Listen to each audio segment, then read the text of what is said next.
warahmatullahi wabarakatuh. Perkenalkan, nama saya Muhammad Irfan Jirudin, mahasiswa dari IKIP Siliwangi. Yang sekarang akan melaksanakan program KKN dari kampus.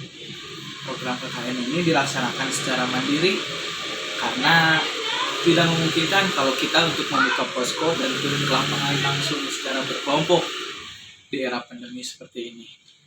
Nah, hari ini saya akan mencoba untuk mewawancari orang tua siswa beserta wali siswa. Yang pertama adalah Bapak Muhammad Rian Adliansah yang mempunyai siswa di salah satu sekolah. Yang kedua Bapak Dede sama juga mempunyai anak yang bersekolah di salah satu sekolah. Dan yang ketiga Teh Erna. Teh Erna mempunyai adik yang bersekolah di salah satu sekolah. Mari kita. Beliau adalah Bapak Muhammad Rian Adliansah sebagai orang tua siswa yang mengutarakan bahwa sangat khawatir, sangat sedih jikalau anak itu berada di rumah secara terus-menerus. Karena kenapa? Yang pertama, Rian sebagai orang tua dan istri sebagai orang tua bekerja. Nah, sedangkan anak mungkin di rumah belajar sendiri. Jadi itu yang sangat dikhawatirkan oleh Bapak Rian. Rasa takut itu menimbulkan rasa ketidakpercayaan terhadap anak. Karena kenapa? Dilihat dari prestasi anak menurun. Yang biasanya masuk peringkat 5 besar dan sekarang peringkat 10 pun tidak masuk. Pihak keluarga Rian tidak memberatkan pihak sekolah ataupun apa, mungkin merasa bahwa kurangnya pendidikan dan ilmu yang orang tua diberikan. Tapi di sana Rian berbicara bahwasannya urang mah sebagai orang tua ngajarkan budak sabisa urang, tapi di sekolah mah ngajarkan budak oge kuno ahlina kup anu profesina. Jadi menurut Rian bahwa kalau anak itu belajar di rumah dan harus dipantau sama orang tua itu sangatlah susah. Lebih baik anak harus sekolah karena dengan alasan yang seperti tadi telah diutarakan oleh Bapak Rian. Rian pun mengerti bahwa betapa bahayanya pandemi sekarang ini. Karena kenapa? Bila kita tidak bisa menjaga diri atau tidak bisa menjaga prokes, mungkin saja kita dapat tertular dengan mudah. Tapi di sini Rian bijaksana menanggapi pandemi ini.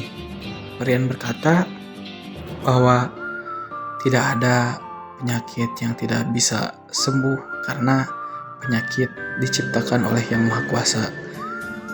Kita minta saja doa kepada Tuhan supaya dihilangkan atau disehatkan kembali warga negara Indonesia dan dihilangkan penyakit-penyakit seperti itu dan membuat dunia ini lebih aman lagi.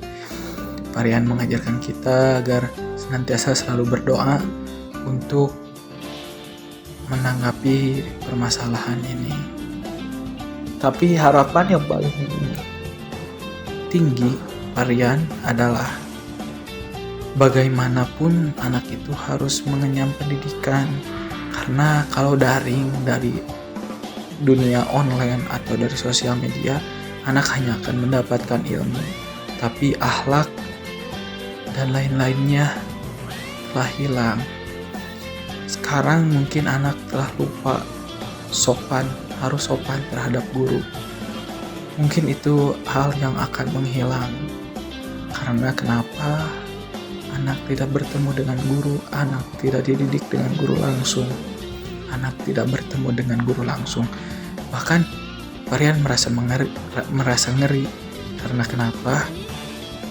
Salaman pun tidak boleh. Sedangkan rasa hormat kepada guru akan ada saat Salah satunya saat bersalaman.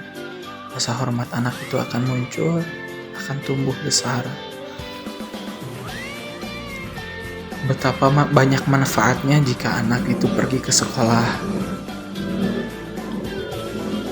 Tapi dengan prokes yang sangat baik, yang sangat ketat.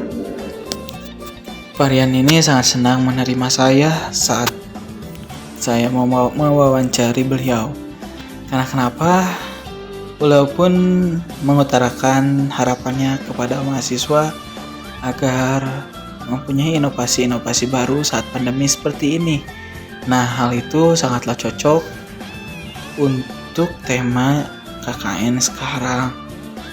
Di sini saya berpikir bahwa pendidikan saat ini harus segera dibenahi dan didukung oleh pemerintah. Perkenalkan, beliau adalah Bapak Dede Saiful Pala, salah satu orang tua siswa yang saya wawancarai. Pendapat beliau tentang keadaan sekarang adalah sangat mengkhawatirkan, sama seperti Bapak Rian Ardiansyah yang pertama tadi. Terus Bapak Dede ini mengkhawatirkan juga kepada pihak sekolah. Karena kenapa? Khusus di wilayah beliau, anak-anak yang biasanya melanjutkan sekolah ke tingkat yang lebih tinggi, sekarang anak-anak tidak dipercayakan untuk melanjutkan pendidikan ke sekolah. Nah, pendapat Pak Dede akan hilangnya generasi yang akan melanjutkan sekolah di lingkungannya, dan anak-anak pun akan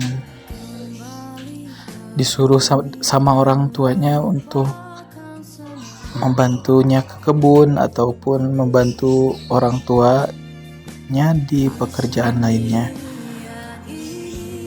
Selain itu akan berdampak kepada sektor-sektor ekonomi yang lainnya juga. Karena kenapa di sekolah mungkin guru-guru akan berkurangnya penghasilannya.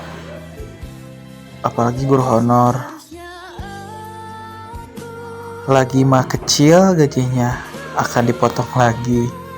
Nah, dampaknya yang Pak Dede takutkan seperti itu.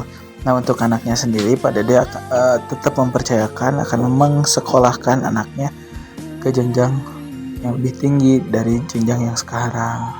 Karena Pak Dede yakin dengan berpendidikan yang lebih tinggi, anak akan memiliki skill yang lebih baik dan lebih maju daripada yang lainnya.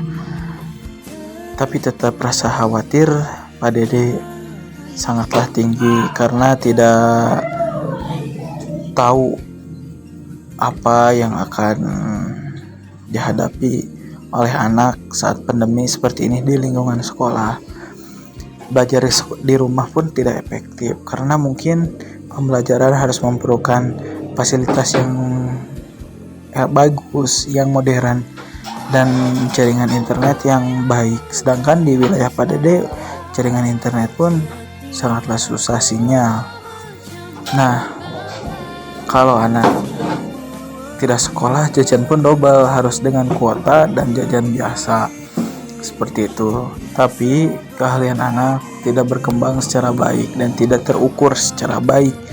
Karena mungkin penilaian guru sangatlah susah. Perkenalkan, beliau adalah Enar Erpiana, salah satu kakak dari siswa.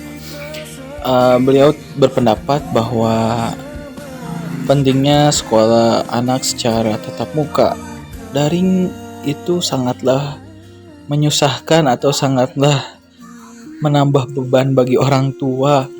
Karena kenapa? Beban orang tua itu menjadi menambah, yang mana orang tua hanya sebelumnya orang tua berfokus untuk mencari uang dan masak ataupun mengurus rumah. Sekarang saat anak belajar daring, orang tua pun harus ekstra memikirkan anak, mengajarkan anak secara baik. Karena kalau orang tua tidak mengajarkan anak secara baik, tidak menjelaskan anak secara baik, anak akan seenaknya untuk belajar daring seperti itu. Banyak kekurangan belajar daring di wilayah kita. Yang paling utama adalah koneksi internet yang kurang baik. Dan mungkin pembelajaran daring hanya melakukan atau memanfaatkan media WhatsApp saja. Di sana anak-anak hanya harus mencari pengertiannya saja sendiri tanpa dijelaskan lebih oleh gurunya. Itu pun gurunya menjelaskan, tapi menurut Teh Erna ini penjelasan dari guru itu sangatlah kurang karena anak-anak sulit untuk memahami materi-materi yang telah guru sampaikan. Teh Erna pun berharap sekolah agar segera membuka program tatap muka kembali. Terima kasih, cukup sekian video yang saya buat untuk sesi pertama ini. Sampai jumpa kembali. Salam.